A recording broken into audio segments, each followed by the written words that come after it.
Bonjour à tous. La paracha de cette semaine, c'est la paracha Vayakel, la paracha qui nous parle de comment le peuple juif a mis en application tous les devoirs et toutes les demandes que Dieu ordonna à Moïse lors de la construction du tabernacle dans le désert.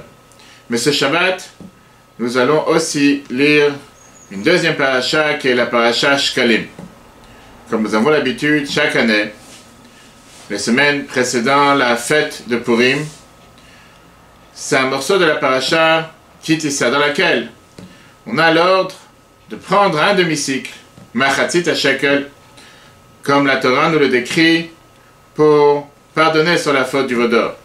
L'idée de prendre ce demi-cycle par personne, c'était pas seulement un devoir qu'il y a eu au temps du temple, mais c'est un devoir qui s'implique dans la vie quotidienne de chacun d'entre nous, même si matériellement parlant aujourd'hui nous le faisons seulement symboliquement la veille de Purim, mais l'enseignement que nous apprenons de ce devoir de rapporter un demi-cycle est aussi important à mettre en application dans notre vie quotidienne. En effet, nos sages nous disent que quand Moshe a voulu comprendre quelle était l'idée derrière ce demi-cycle, qu'est-ce qu'il fallait faire pour pouvoir se faire pardonner, Dieu lui montra une matbea shelesh, une pièce en feu.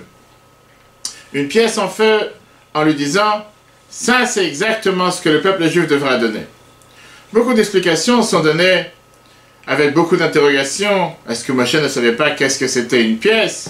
Qu'est-ce qu'on avait besoin que ça soit une pièce en feu?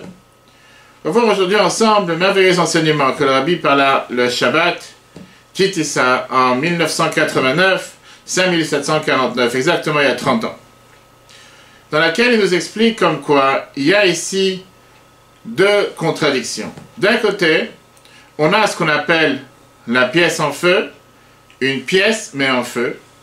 Le feu, par définition, c'est quelque chose qui ne peut pas être maîtrisé, contrôlé, qui ne peut pas être mis à la place à l'intérieur d'un récipient, alors que l'air, l'eau, n'importe quel autre élément peut être contenu, peut être limité. Le feu, en règle générale, cherche à s'échapper, s'envoler s'il n'y a pas une mèche, s'il n'y a pas une bougie, s'il n'y a pas une fiole d'huile qui peut le retenir, automatiquement le feu s'échappe. Le feu montre sur quelque chose qui est illimité. Alors qu'une pièce, par définition, pour avoir une pièce, ça s'appelle une pièce parce que c'est un métal ou du cuivre qui est contenu, qui est limité, qui est formaté d'une certaine manière, d'un certain poids, d'une certaine forme, et c'est la raison pour laquelle ça s'appelle une pièce. Or là, Dieu montra à Moshe une pièce en feu, car ce n'est pas ici un devoir de donner la tzedaka, ce n'est pas ici un devoir de donner la charité ou de faire une bonne action. En effet, c'est très bien qu'il y a le devoir de donner la tzedaka, il y a le devoir de donner la charité, il y a le devoir d'aider un autre. Mais à partir du moment que c'est fait parce que Dieu nous l'a demandé, ou c'est fait parce que je cherche ici un bienfait matériel ou spirituel, ça reste toujours quelque chose de limité. Viens Dieu et montre à Moshe ici une pièce en feu, pour lui dire que le devoir, comment nous devons être passionnés, nous devons nous investir pour faire une mitzvah, que ce soit la tzedaka, que ce soit un bon mot envers une autre personne, que ce soit une bonne action envers autrui.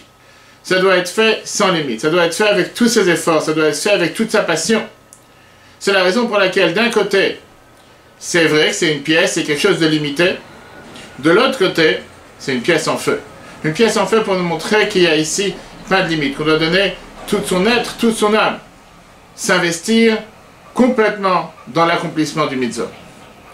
Sauf que ici, Dieu ne demanda pas de donner un shekel entier, mais un demi-shekel, pour nous rappeler que malgré tous les efforts que nous pouvons faire, ça sera seulement une moitié.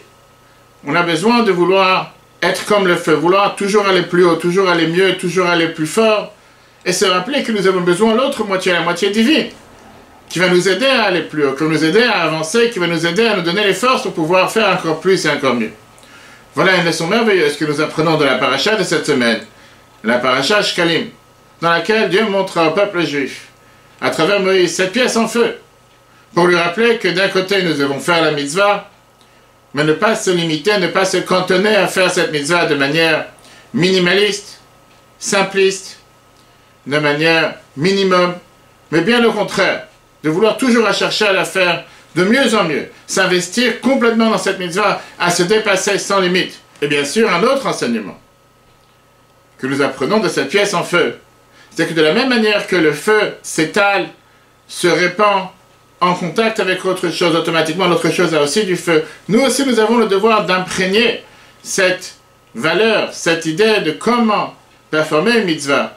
Par ça que nous allons imprégner l'autre avec cette chaleur, avec cet enthousiasme, avec cette passion, comme le feu qui se répand et qui s'étale, rien qu'en étant en contact avec l'autre. Mais de l'autre côté, se rappeler que nous sommes aussi seulement une pièce. Ne pas le faire en se montrant supérieur à l'autre, en s'élevant sur l'autre, en étant plus orgueilleux que l'autre, en montrant que nous venons vers l'autre en lui enseignant quelque chose, mais en restant humble, en restant limité, en restant contenu, en sachant que nous sommes qu'une moitié. Et ensemble, nous mériterons de faire de ce monde un monde meilleur. Très bonne journée à tous et à la semaine prochaine.